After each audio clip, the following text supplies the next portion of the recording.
Welcome to the Hard Won Wisdom Podcast with best-selling author Fawn Germer and corporate innovator Michelle Brigman. Come here weekly for career and life-changing conversations with some of today's most influential thought leaders, senior executives, and trailblazers who will share their mentoring wisdom. This podcast is brought to you by the Women's Leadership Network. Hi, I'm Fawn Germer. And I'm Michelle Brigman. And this is the Hard Won Wisdom Podcast. Now, I'm sorry. What? I'm sorry. Are you apologizing to me? That, people, is our topic for the day, is the magic of an apology. I had a professor in college, and it was a data science class, which you all know I totally sucked at, right? Well, and I was going to ask, what the heck were you doing at a data science class? And I was terrible. And I literally felt hatred toward him because I felt so inept. But he stopped the class one day and he says, I'm going to tell you something. The most important thing you'll ever learn in college is right now. And that is the beauty of an apology. And I never forgot it. It impacted my life truly more than anything I did learn in college, because he talked about how quickly you apologize determines how you grow as a person, and that you're a better person if you see when you're wrong and just admit it. And I feel like over the years, I've gotten better and better at it. And I think, I'm not bragging I'm great to apologize. I'm saying it has helped me to clarify a lot of relationships in my life and not waste time in anger. And that said, I also have relationships in my life where people do things and I don't want to apologize, and I'm not going to apologize. And we'll get to all of that. So, Michelle, thoughts? Well, so it's interesting, though, because I would tell you, generally speaking, because you just said something that sort of struck me. Generally speaking, I'm comfortable apologizing, but I may not be fast to do it. And it will get to a point where it's sort of festering and I want to act like it's no big deal until it finally is like, okay, it's just zapping the energy out of me and it's maybe a big deal. And I actually just went through this within this past week. Do tell. Okay. So I have a 15-year-old daughter. Now, last summer, so we're talking, it's been a while. It's been months, right? We're filming this in November. But last summer, she went a little off the rails, was making some bad choices. And we have a friend group that we have been really great friends for, over 10 years. Like it's our crew. The kids are friends, the parents are friends. And whenever all this stuff was going on, they were supportive, they were around and all of that good stuff, just kind of helping me work through it. Because, teen years are hard and you question everything about being a parent. Well, long story short is I found out that they told their kids to not hang out with my daughter because she was a bad influence. And so on one hand, as a parent, I get it. I get it. But on the other hand, nobody said anything. They didn't say anything to me. And so I try to act like no big deal, show up for some events. And I was totally uncomfortable because I felt like, I felt like I was betraying my daughter. I was upset and I wasn't saying anything. So now we get months down the road and I want to act like it's not a big deal, but it is a big deal. And so I sent an apology.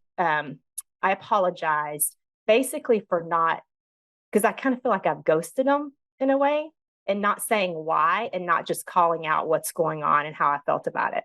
So the act of saying, I'm sorry that I let it go was my apology. Was that a little bit passive aggressive though? It's kind of passive aggressive, but I really thought it was no big deal. I really thought I was fine because I do understand their position. But I realized that I also felt I was disappointed in terms of I felt like my friends didn't talk to me. And it kind of made me question the relationship and how open the communication. Now, as I say that, I was doing the exact same thing. Right. Right. I mean, they weren't talking to me, and I wasn't talking to them. Yeah. I think there's a lot more. It's like, I apologize because you all were a bunch of jerks, right? Well, that's not what I was doing at all. I was apologizing because I just ghosted them. So I was apologizing for my own behavior.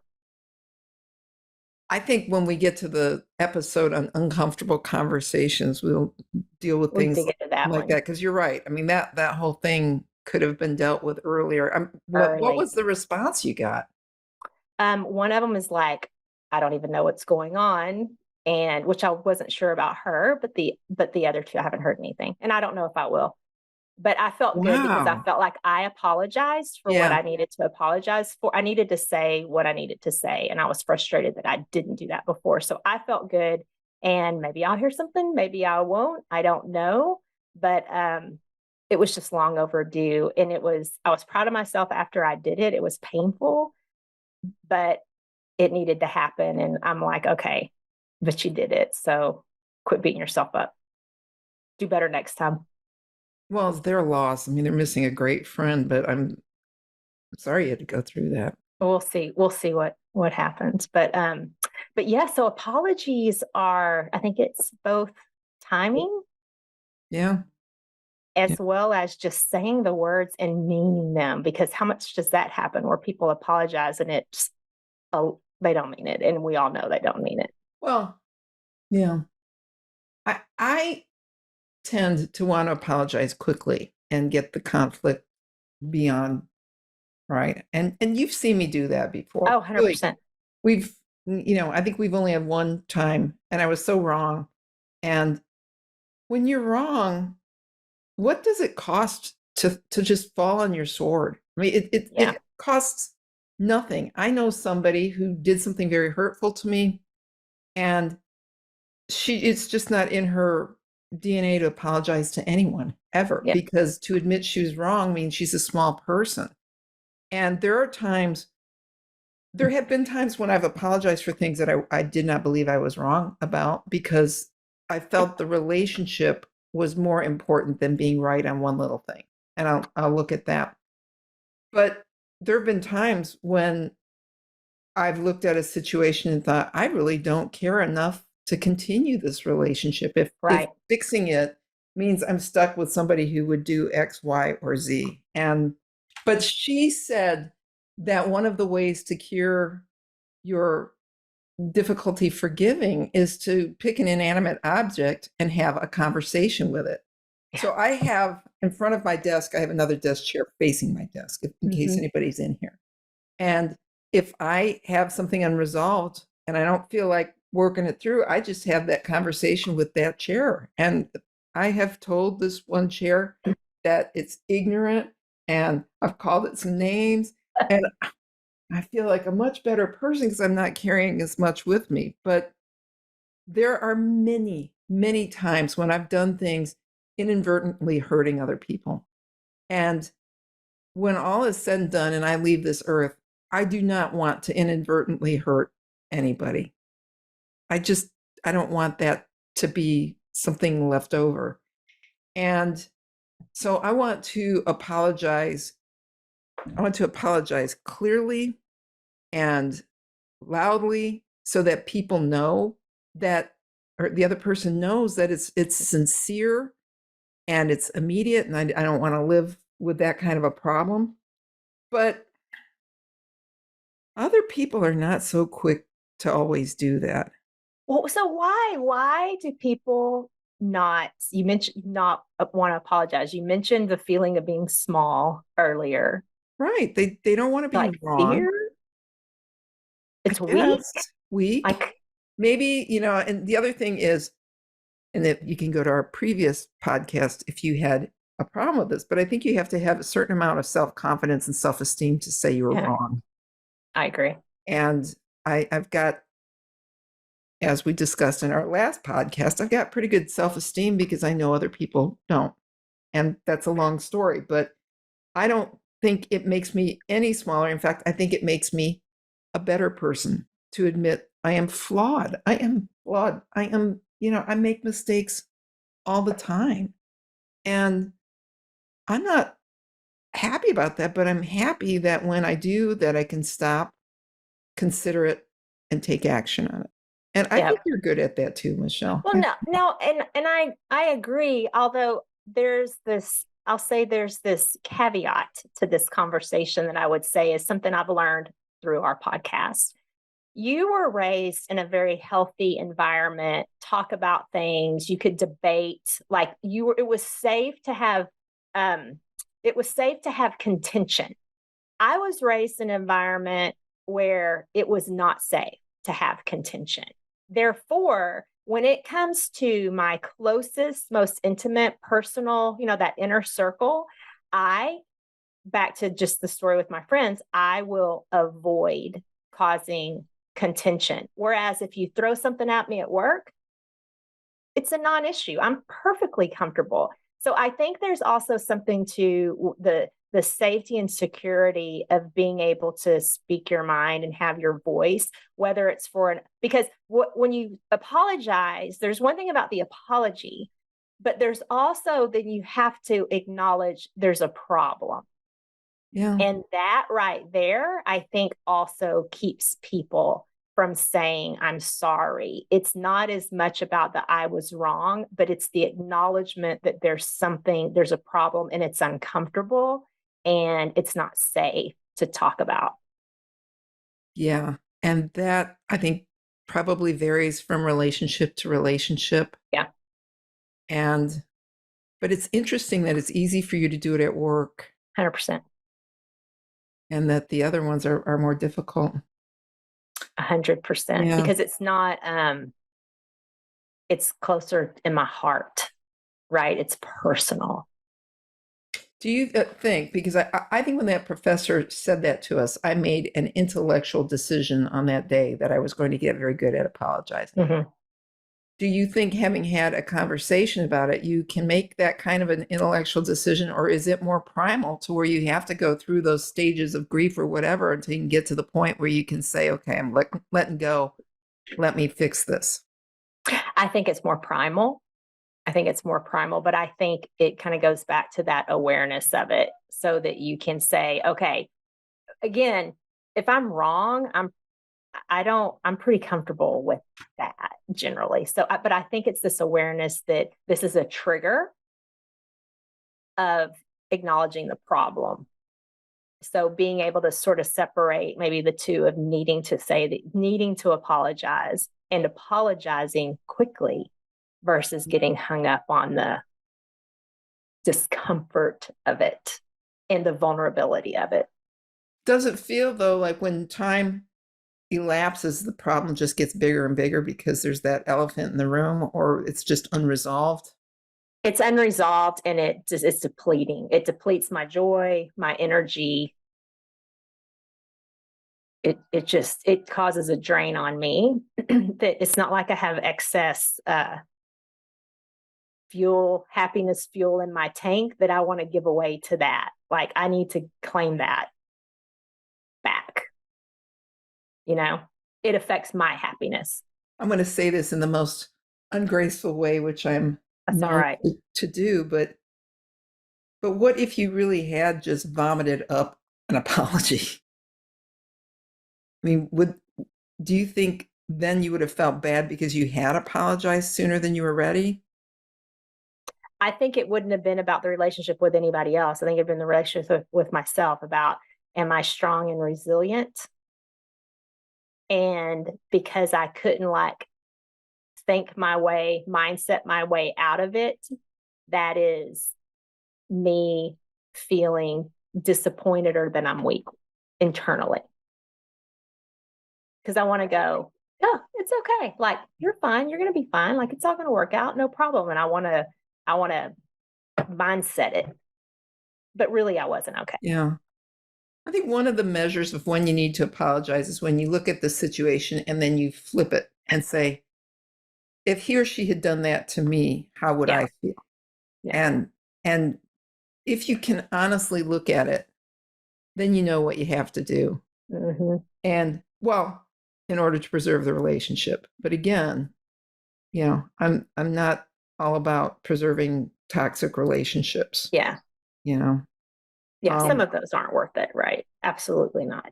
And nothing I hate more than get one of those overly managed apologies or conversations, which I'm sorry I said something that made you feel bad. Right? Oh, which is not an apology. Right. It's at all, it's like, let me see here. I've got some notes that I wrote down. But rather you should just say, God, I'm so sorry. I did not mean to hurt you. Please forgive me. And to me, that's my growth. That's me cleaning my house, and saying, I don't want to be stuck in a place where my stubbornness keeps me from admitting I'm flawed, because, I'm flawed. That's okay. I'm going to be growing until the day I die, and I still won't have it figured out by then. Oh, but what we have to say, I have this conversation with women all the time, is stop over apologizing. Yes. Right. They consistently are always apologizing for things when they didn't do anything wrong.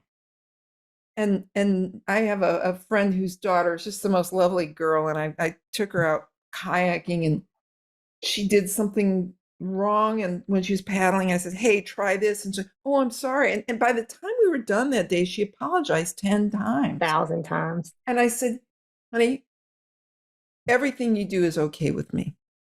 Everything you do is okay. Don't apologize. Don't be one of those women who feels the need to apologize for everything when you have done nothing wrong.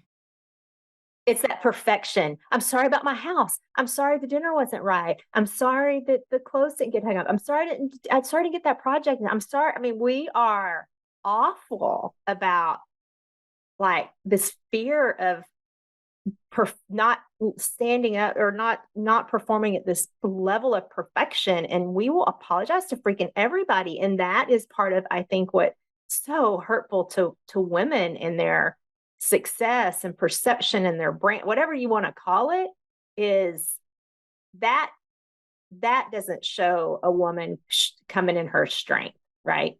No. And we can talk forever about perfection, and we've certainly touched on that before, but you have to be firm in who you are, and so that before you apologize, and I encourage you to apologize, just say, but would Fawn apologize for this, or for somebody else who's not going to over apologize? Just make sure you're not doing things like that. I was on a trip once. Somebody I'm close to, we were exhausted. It was the stupidest argument ever. It involved a photo on Facebook. I'm not going any further into this, except I, in my gut, I didn't do anything wrong, but I knew that my friend was hurt by this. And, I posted a picture. She didn't like how she looked in it. Okay.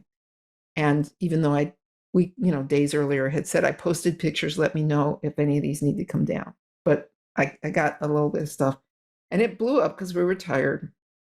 And the next morning I woke up, it's like, you have to fix this. Did not even matter who was right or anything. It's like, this has to get fixed right now. This is someone I love. So I fell over. I apologized profusely. She sent an apology right back. We were great. But sometimes you just take one for the team, because the team means a lot to you. And okay, another thing I cannot stand, and I know somebody who does this.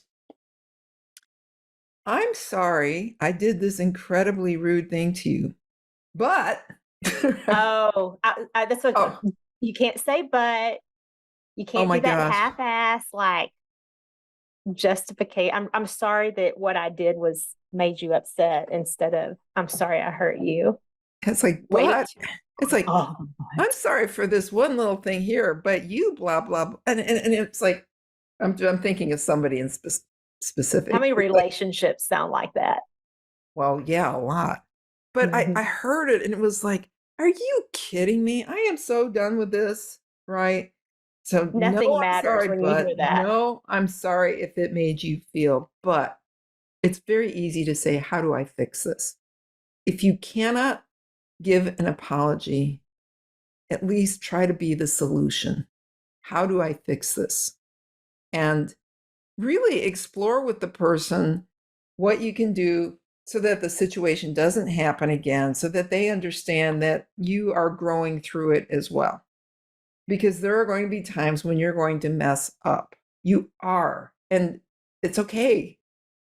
Like I said, I'm going to grow until the day I die. And when you really mess up, oh my God, apologize and fall on your sword and just take it. It's like sometimes you just got to take it, even if you're not 100% to blame, but fall on it. Just do the best apology you can do. Make that apology stand for something, because that builds a better relationship.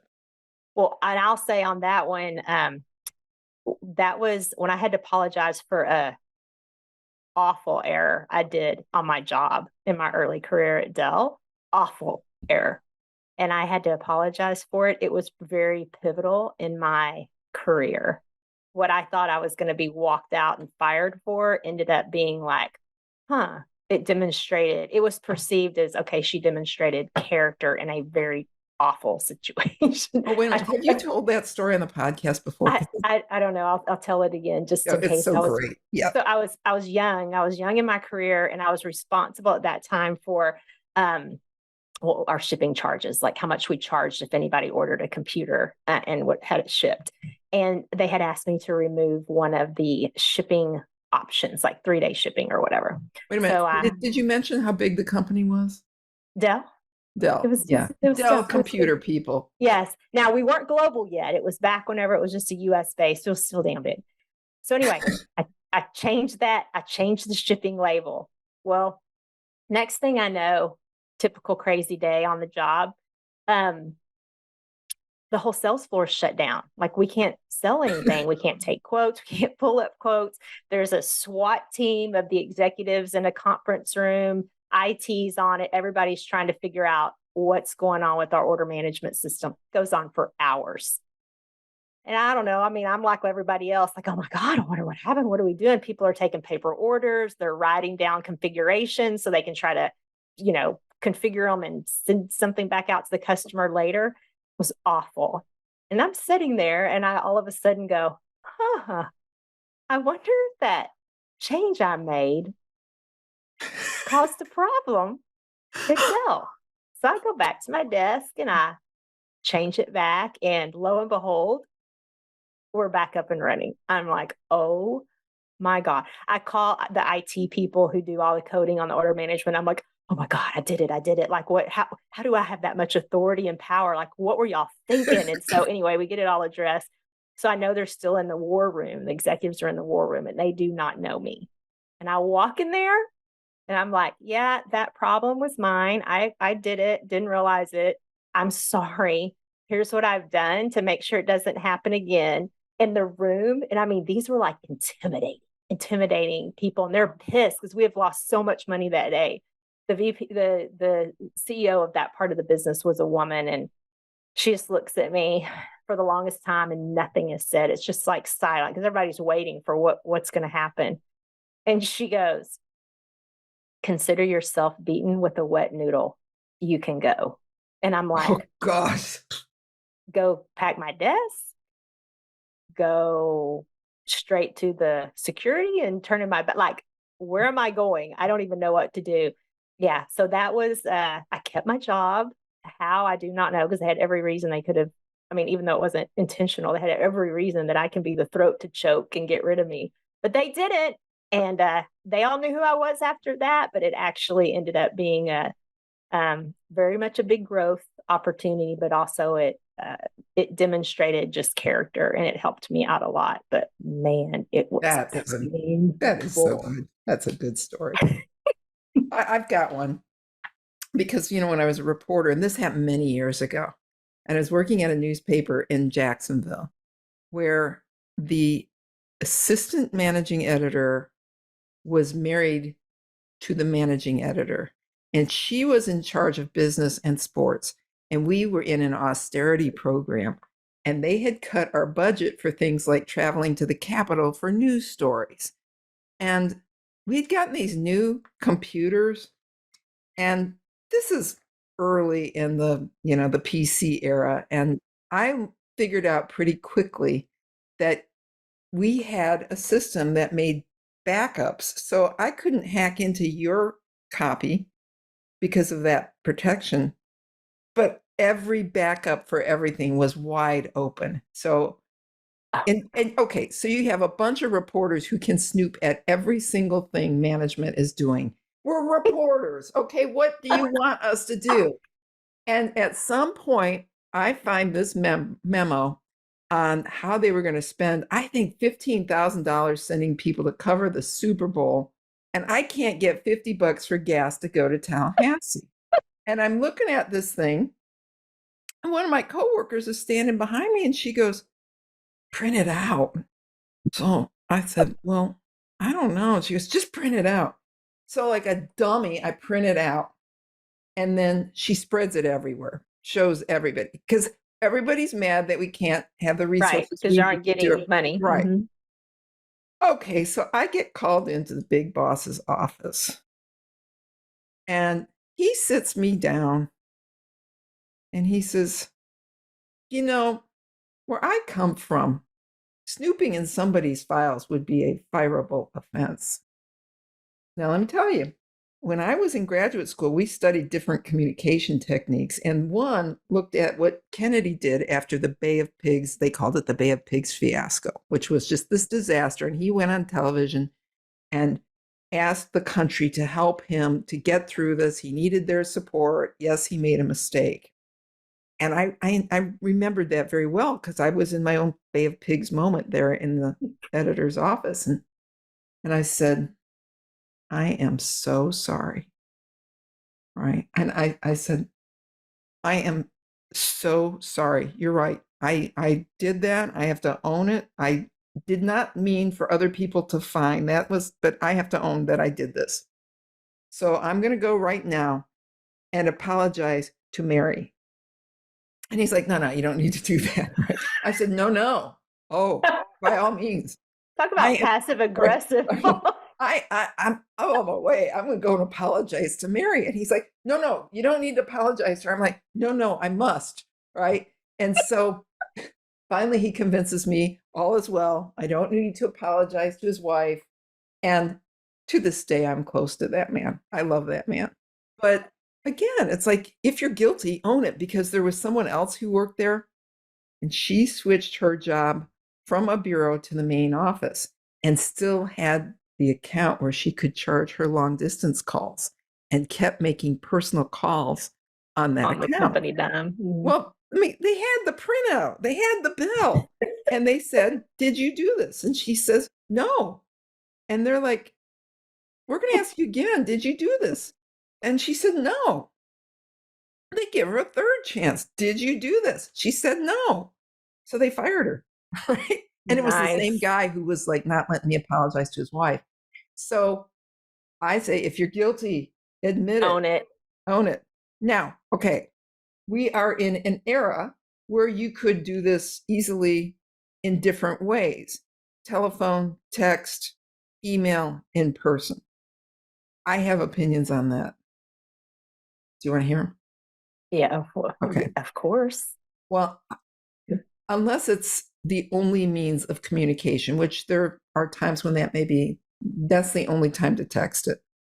I think I have done some email apologizing for one reason, and that is I'm a writer, and I am much better to articulate what I'm trying to say if I can look at it and make sure I'm saying what I really want to say. So what I will say is, "I'm sorry," and I'll put the apology in the email and say, "I wanted to do this in writing, so I said it right, but I'm right here if you'd like to talk about it." Right? That's good. So that's what I think.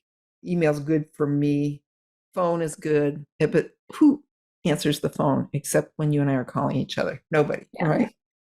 And and in person, that's fine too.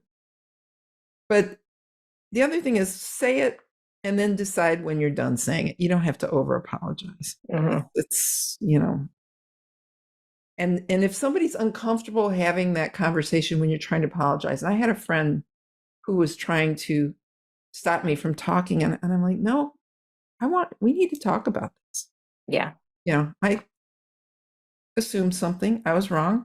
I want to put this out there so you know it. So I think when you apologize, you have to consider how much conversation is needed and then take it from there. Just go from there. So yeah. For me, text would never be where I would go with it unless it was something like trivial, like, hey, I'm sorry, I'm running 15 minutes late. Like, I don't know, something trivial. But if it's something big, it's typically in person or it's in written because of some of the reasons that you mentioned. Being very specific about what I want to convey. And then I also will consider the dynamics of the relationship I have with the person that I'm apologizing for, because there are some people that I know in my life that we're never going to get it's not going to be a healthy conversation. So it needs to be in writing because I know that's how that person processes things. And then we can have a healthy dialogue, but I can't come at it, even if I lead with apology, because it's just an attack. It's just going to be an attack, negative, blah. So I don't do it. It just depends. Like, there's a lot of factors. And usually you learn that one the hard way. Right. Totally. I need to put this in writing. Yeah. Well, sometimes an apology is a really great form of documentation. That's true. But in closing, I want to bring it back to that professor because I forgot his name. I do remember the pain of that course. I remember what he looked like, but he did make me a better person.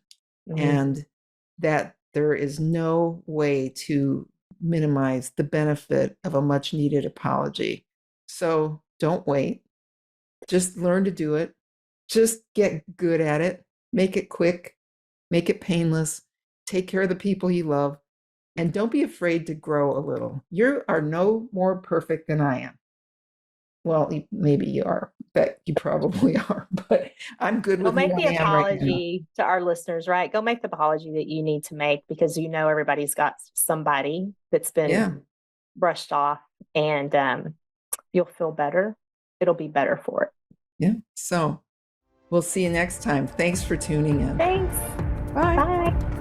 Thank you for joining the Hard-Won Wisdom podcast with best-selling author Fawn Germer and corporate innovator Michelle Brigman. Join us weekly for career and life-changing conversations with some of today's most influential thought leaders, senior executives, and trailblazers who will share their mentoring wisdom. This podcast is brought to you by the Women's Leadership Network. Visit hardwonwisdom.com for more on this podcast and for links to Fawn and Michelle's web pages and social media. Also, be sure to rate, subscribe, and review wherever you listen to your podcasts. We really appreciate that effort, and we'll see you next week.